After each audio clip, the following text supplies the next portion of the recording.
looking for a cheap yet powerful weapon? Well, I've got one for you. This weapon initially costs less than 200,000 coins, and quite comfortably gives much more expensive weapons a run for their money. Now the weapon that we're going to talk about today is the Fel Sword. The Fel Sword has base stats of plus 190 damage and plus 135 strength. Every 100 kills with this sword grants plus 1 weapon damage, up to 100 extra. So what this actually means is if you have 10,000 kills with this weapon, then you're going to get the maximum buff, which is plus 100 damage. It also has a couple of extra abilities, right-click abilities, that are useful for healer within dungeons. For being a healer weapon, this really does pack a punch. Assuming you've maxed out the kills on this weapon, we would have plus 290 damage and plus 135 strength. And if we compare this to something like a Livid Dagger, which costs 7.5 million coins, only giving us plus 210 damage, 60 strength, and 50 crit damage, then for just less than 200k, it seems like a bit of a steal. Of course, that means that you do need to get some kills with the weapon to actually make it that good, because otherwise you won't get as much of a buff. You can buy Fel Swords off the AH with basically a maximum kill counter, but they usually tend to be overpriced, whereas if you actually did this yourself, it might take a little bit of time, but you're getting a weapon for much cheaper, and if you really wanted to, you could potentially flip it, but they probably don't going to really sell very well. And to show just how vast the difference is between, well, a regular Fel Sword and then one with maximum kills, our regular Fel Sword is dealing 226k damage. Well, this Fel Sword has maximum kills, but at the same time it also has one for all, and it also has Hot Potato Buck, so it's going to deal way more damage anyway. But this Fel Sword is dealing almost 800k damage, which is actually pretty good. I mean, ideally you wouldn't have one for all in there, and we're going to do something about that in a minute. I just bought it with one for all. Using our Crimson Armor, we can actually do quite a lot of damage. I mean, you know, we're hitting for 800k and we're swiping for about 2 mil. I mean, of course, consider the fact that we're using a G-Drag and we have high magical power and the rest. But to see what this weapon can really do, what happens if we actually put some proper enchantments on there? Well, we'll take a look at that in just a moment. But before we do, if you are planning on purchasing anything from the Hypixel store, make sure to use code NITROS, it gets yourself 5% off. Also, you should subscribe to the channel if you watch the videos and you haven't done so already. And finally, you should join the Discord server, it's linked in the description of this video. We offer slayers and dungeon carries, so if you need carries or want to carry and make some coins, make sure to join. So, as I was saying, while almost 800k damage isn't bad, we can definitely do much better, and especially when we come into contact with different mobs, we can definitely do much better. Plus, One for All doesn't give us any lifesteal or siphon that we would want. Of course, with regular enchantments, you have the opportunity to heal yourself by hitting, so we're going to go ahead and sort this out. This looks pretty sad. Yeah, that's looking, I mean, it's still weird to see a Fel Sword, but it's looking better. Well, sure, initially we're not doing as much damage as we were with One for All. We can let Soul Eater do its thing and see that damage slowly start to creep up.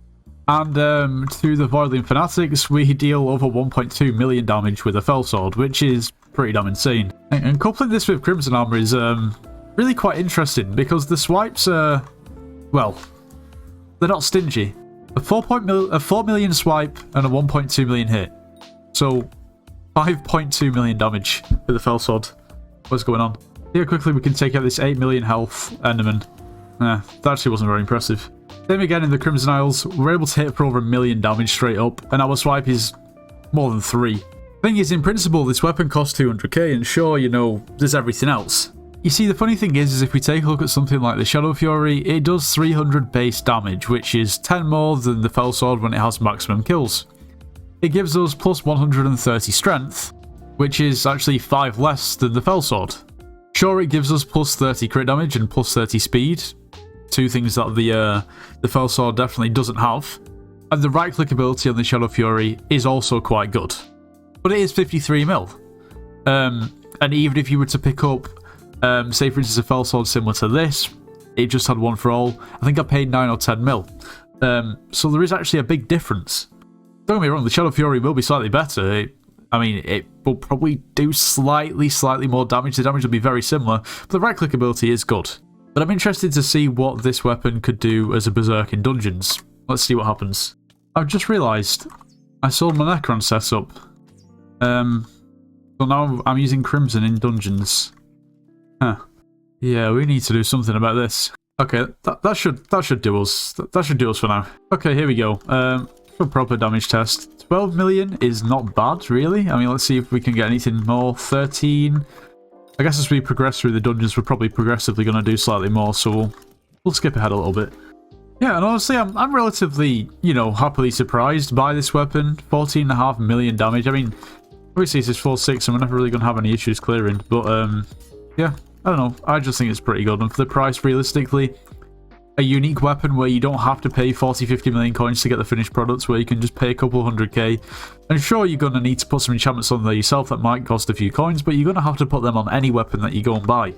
Even against the golems, they're not really much of an issue, as you can probably imagine. Once again, I mean, obviously some of this is down to weaponry, but a lot of this is going to be down to, I guess, my kata level and gear compared to 4.6. Now, not only is this weapon actually pretty common to straight up drop from dungeons, you can simply craft it with 32 Fel Pearls, which you can once again quite easily obtain from dungeons, and a stick, requiring Catacombs level 20 to actually use. But because of its high damage and stats, you can use it, I guess, all throughout the game. It really is not a bad weapon. Now, if we forget the Shadow Fury completely and maybe compare it to something like a Livid Dagger, well, at 4 kills, it's going to do less damage in terms of base damage. It's going to give us more than double strength with the Fel Sword. Crit chance can be achieved other ways, you don't really need it in a weapon, although granted it isn't bad. It gives us 50 crit damage, which obviously we don't get with the Fel Sword, and it gives us bonus attack speed that is relatively easily obtainable without actually having it on a weapon. Of course, you double hit in the back with the Livid Dagger, which is very inconsistent, and the right click ability isn't great. Honestly, even if you got just a straight up base Fel Sword, probably wouldn't be too much different in damage to this, which is actually pretty interesting.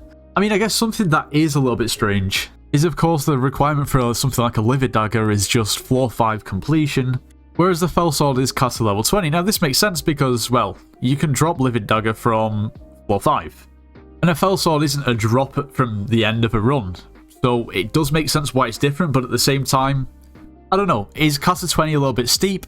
I don't know, I think that may even be about right. But if you look at the amount of Livid Daggers on the market, compared to the amount of Fel Swords, you can definitely see which one is more used. But all in all, I really do think the Fel Sword is probably a weapon that deserves a little bit more respect than it actually gets. It definitely deserves to be in the conversation when we're discussing melee weapon progression, and it really just isn't at the moment. And its unique way of upgrading makes it so you can turn a really cheap, relatively not great weapon into something actually usable and good that should be worth way more than it actually is. Anyway, let me know what you think of the Fel Sword in the comments. Now, don't get me wrong, I'm not trying to say this is the best weapon that's ever been implemented into Skyblock. That's just not true. But it's relatively cheap, it's a good choice, and it outdamages a lot of weapons that, well, are actually more expensive. And maybe just with an hour or so of killing mobs under the right circumstances, you can actually reap the full benefits of this weapon.